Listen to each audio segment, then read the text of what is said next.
ఇంకా దీపా కార్తీక్ ఇంటికి రాగానే కాంచన గారు దిష్టి తీస్తారు కదా. దీపా, నీ మీద ఎంతమంది చెడు కళ్ళు పడ్డాయో ఏంటో, నీకు దిష్టి తగిలుంటుంది రా అని చెప్పేసి దీపకి బాగా దిష్టి తీసి, కార్తీక్ ఈ దిష్టి తీసినవన్నీ బయటపడేసి కాళ్ళు చేతులు కడుక్కొని రమ్మని కార్తీక్కి చెప్తుంది. కార్తీక్ కూడా నాకు తెలుసులేమ్మా అని చెప్పేసి ఆ దిష్టి అంతా బయటపడేసి కాళ్ళు చేతులు కడుక్కొని వస్తాడు. ఇంకా దీపా కాంచన గారు మాట్లాడుకుంటూ ఉండేలోపే ఇంకా కాంచన గారు అంటూ ఉంటాడు, దీపా ఇంకా రెస్టారెంట్కి ఎవరో ఒక అతను వచ్చి ఇలాగా మోసం చేయటానికి ఎవరో మొత్తానికి వెనకాలండి నడిపించుంటారు.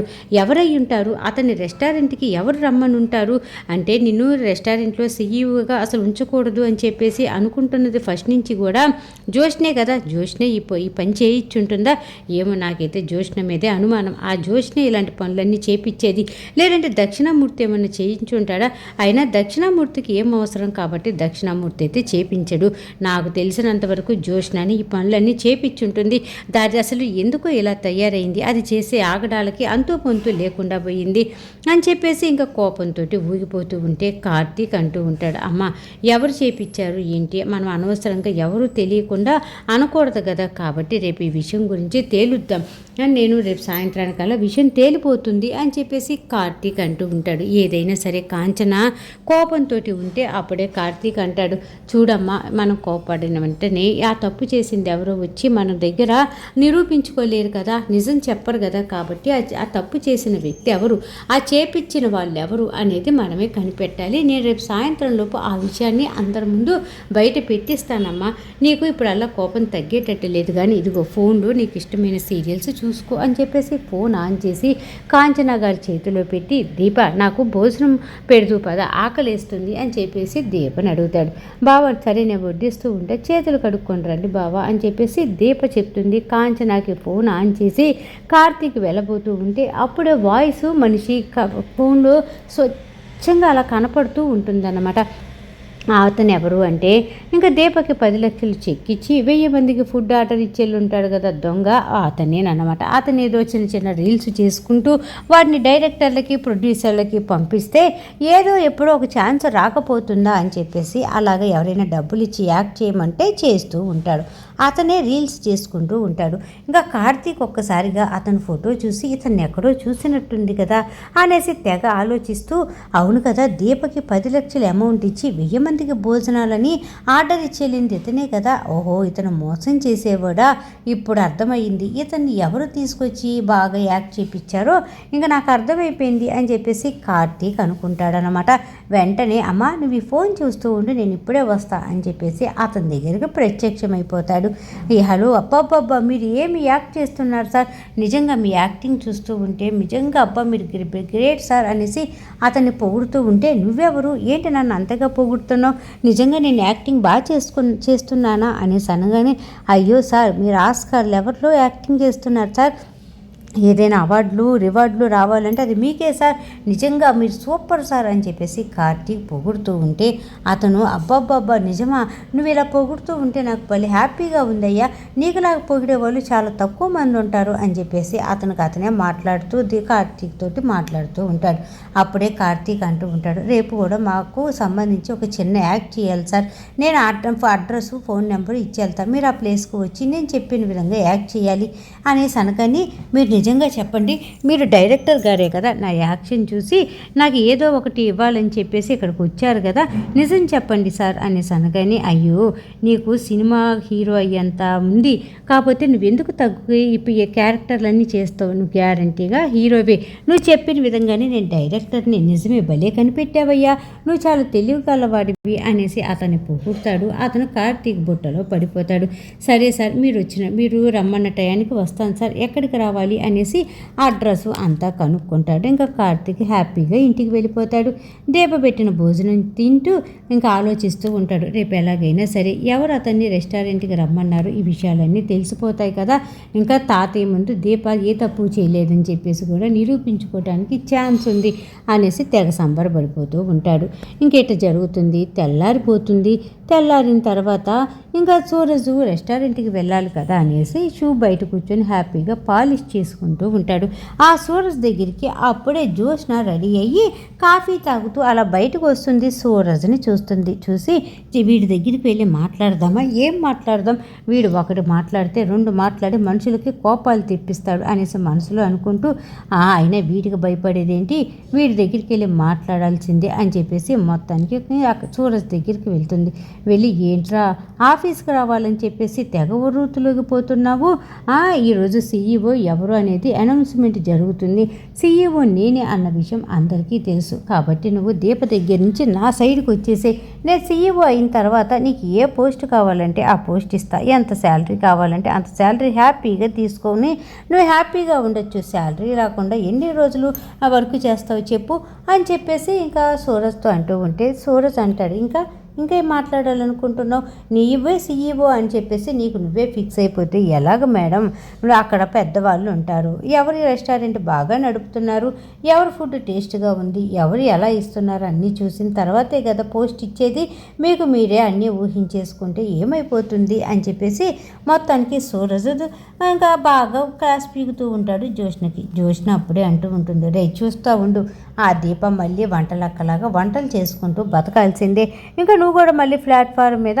ఆ ఫుడ్ అమ్ముకుంటూ బతకాల్సిందే, అదే నాకు నమ్ముకున్నావనుకో, నాతో పాటు వచ్చావనుకో, నా చేతిలో చెయ్యి పెట్టి ముందు మొత్తానికి ఆఫీస్కి చేయాల్సిన వర్క్ అంతా చేసావనుకో, నీకు పెట్టాల్సింది నీకు ఇవ్వాల్సింది అంతా ఇస్తా, మరి ఆలోచించుకో అనగానే థ్యాంక్ యూ మేడం అని చెప్పేసి ఇద్దరు అలా మాట్లాడుకుంటూ ఉండేలోపే కార్తీక్ దీప స్కూటీ వేసుకొని రయ్యమనుకుంటూ వచ్చేస్తారనమాట. ఇంకా వీళ్ళిద్దరిని చూసినటువంటి జ్యోత్స్న వెంటనే కోపంతో ఏంటి బావా ఇక్కడికి వచ్చారేంటి అనేసి అనగానే, ఏంటి మరదలా రాకూడదా, మా మామయ్య వాళ్ళ ఇంటికి రాకూడదా, ఎవరిదన్నా పర్మిషన్ తీసుకోవాలా అని చెప్పేసి జ్యోత్స్నని ఆట పట్టిస్తూ ఉంటాడు. అది కాదు బావా, ఆఫీస్కి వెళ్లకుండా ఈ టైంలో ఇక్కడికి వచ్చారేంటా అనేసి అడుగుతున్నాను అని చెప్పేసి ఇంకా జ్యోత్స్న అంటుంది, ఏమీ లేదు, ఇంట్లో వాళ్ళకి దీప చేతి దోసకాయ పచ్చడి తినాలనిపించిందంట, అందుకే దోసకాయ పచ్చడి నూరిపోమ్మంటే దోసకాయ పచ్చడి నూరటానికని వచ్చింది, నీకేమన్నా అభ్యంతరమా అనేసి అనగానే నాకేం అభ్యంతరం ఉంటుంది బావా అని చెప్పేసి ఇంకా జ్యోత్స్న అంటూ ఉంటుంది. అవును ఏంటి నువ్వు సూరజ్ పొద్దున్నే మీటింగ్ పెట్టున్నారేంటి, దేని గురించి ఆలోచిస్తున్నారు అనేసి అనగానే, ఇంకేముంటుంది బ్రో, ఈరోజు కంపెనీలో సీఈఓ ఎవరవుతారనేది అనౌన్స్ జరుగుతుంది కదా, సీఈఓ పోస్టుకి ఇచ్చేస్తున్నారు కదా, దాని గురించి ఇంకా ఈవిడే సీఈఓ ఇద్దంట, నాకు ఏ పోస్ట్ కావాలా అనేసి ఆఫర్ ఇస్తుంది సార్ అని చెప్పేసి ఇంకా కార్తీక్ తోటి సూరజ్ అప్పుడు దాకా జ్యోత్స్న మాట్లాడిన వాటికి ఇంకా 4 యాడ్ చేసి మరీ చెప్తూ ఉంటాడనమాట. ఇంకా జ్యోత్స్న కోపంతో వీళ్ళిద్దరూ ఏకమయ్యారంటే ఇంకా ఎందుకులే అని చెప్పేసి ఇంటి లోపలికి వెళ్తుంది. వెళ్ళేలోపు సుమిత్ర, శివనారాయణ గారు అలాగే దశరథ గారు మాట్లాడుకుంటూ ఉంటారు. మామయ్య గారు ఈరోజే కదా కంపెనీలో సీఈఓ ఎవరు అనేసి అనౌన్స్మెంట్ అవుతుంది అనేసి అనగానే, అవునమ్మా ఈరోజే ఎవరు సీఈఓ అవుతారో, రెస్టారెంట్ని ఎవరు పైకి తీసుకొని వస్తారో ఈరోజు తేలిపోతుంది, ఎవరు ఎలా ఉందో వాళ్ళ పనితీరు అనేసి అనగానే ఇంకా ఈలోపే కార్తీకు దీప లోపలికి వస్తారు. ఏంటి అత్తయ్య మామయ్య తాతయ్య ముగ్గురు చాలా సీరియస్గా మాట్లాడుకుంటున్నారు అనేసి అనగానే దశరథ అంటాడు, ఏముందిరా కార్తీక్, నీకు తెలియంది ఏముంది, ఈరోజే కదా కాబట్టి సీఈఓ పోస్ట్ అనౌన్స్ ఈరోజే కదా, ఎవరు సీఈఓ అవుతారా అని చెప్పేసి ఆలోచిస్తూ ఉన్నాం, అంతే తప్ప ఏమీ లేదురా అని చెప్పేసి దశరథ గారు అంటారన్నమాట. ఇంకా అప్పుడే పారిజాతం అంటూ ఉంటుంది, ఎవరయ్యేదేంటి, నా మనవరాలు జ్యోత్స్నే అవుతుంది, ఎందుకంటే దానికి ఉన్న తెలివితేటలు ఎవరున్నాయి, దానికి వర్క్ వచ్చినట్టుగా ఎవరికి వచ్చు, కాబట్టి జ్యోత్స్నే సీఈఓ అవుతుంది. ఇంకా దీప ఇలాగే మళ్ళీ వంటలు చేసుకుంటూ బతకాల్సిందే, దీప సీఈఓ కాదు అనేసి పారు చెప్పగానే కార్తీక్కి కోపం వస్తుందన్నమాట. చూడు పారు, ఎప్పుడు చూసినా నోటి వెంట అనకూడని మాటలు ఎప్పుడు మాట్లాడుతూ ఉంటావు, తిట్టించుకుంటూ ఉంటావు, ఇప్పుడు దీప అవుతుందో లేదో ఈరోజు తెలుస్తుంది కదా, నువ్వెందుకు అనవసరంగా నువ్వు అవ్వవు అని చెప్పేసి తనని వెనక్కి లాగుతూ ఉంటావు, ఏం జరుగుతుందో ఏమో చూద్దాం అని చెప్పేసి కార్తీక్ కూడా అంటూ ఉంటాడు. అప్పుడే జ్యోత్స్న అంటూ ఉంటుంది, ఏంటి బావా ఏం జరిగిద్దో ఏంటో అని అంటున్నావేంటి అంటే, దీప సీఈఓ అయ్యిద్ది అని చెప్పేసి నీకు నమ్మకం ఎక్కువగా ఉందా అని చెప్పేసి జ్యోత్స్న అంటూ ఉంటే, ఇంకా అప్పుడే సుమిత్ర గారు ఇన్వాల్వ్ అవుతారనమాట. చూడండి దీప, జ్యోత్స్న, మీరు ఇక్కడ అనవసరంగా గొడవలు పడే అనవసరం. సీఈఓ పోస్ట్కి ఎవరు అర్హులు అనేది మామయ్య గారికి బాగా తెలుసు. కాబట్టి మామయ్య గారే ఈ పోస్ట్ గురించి ఆయనే చూసుకుంటారు. మామయ్య గారు ఈ ఇంటి కోడలుగా నేను మీకు ఒక విషయం చెప్పాలనుకుంటున్నాను అనేసి అనగానే, చూడమ్మ సుమిత్ర, నువ్వు ఎప్పుడు ఏం మాట్లాడాలనుకున్నా, ఎప్పుడు ఏం చెప్పాలనుకున్నా హ్యాపీగా చెప్పచ్చు. నువ్వు ఆలోచించాల్సిన అవసరమే లేదు అని చెప్పేసి శివనారాయణ గారు అంటారు. అప్పుడే సుమిత్ర గారు అంటారు, ఏం లేదు, రక్త సంబంధం అయిన వాళ్ళు పోయిన వాళ్ళు అనేది కంపెనీలో సీఈఓ పోస్ట్కి చూపించమాకండి. ఎవరు తప్పు చేసినా సరే వాళ్ళని శిక్షించండి, అంతేగాని ఎవరిని కూడా బాధపడిద్దేమో ఏమన్నా అయిద్దేమో అని చెప్పేసి సీఈఓ పోస్ట్ అప్పగించాల్సిన అవసరం లేదు మామయ్య గారు, నేను ఇదే చెప్పాలనుకుంటున్నాను అనగానే ఇంకా శివనారాయణ గారు కూడా, అమ్మ భలే చక్కగా చెప్పావు తల్లి, ఈ పోస్ట్కి ఇంకా రక్త సంబంధాలు బంధాలు అవి చూడను, ఎవరైతే కరెక్ట్గా చేస్తారో వాళ్ళకి ఈ పోస్ట్ ఇవ్వటానికి నేను చక్కగా ఒప్పుకుంటాను అనేసి శివనారాయణ గారు అంటూ, కార్తీక్, దీప, మీరు చేయాల్సిన పని చేసేసుకొని త్వరగా వచ్చేసేయండి. జ్యోత్స్న పద కార్తీ మనం వెళ్దాం అనేసేలోపు, తాతయ్య పైన నా ఫోన్ ఉంది తీసుకొని వచ్చేస్తాను అని చెప్పేసి గబగబా డాబా పైకి వెళ్ళిపోతుందన్నమాట.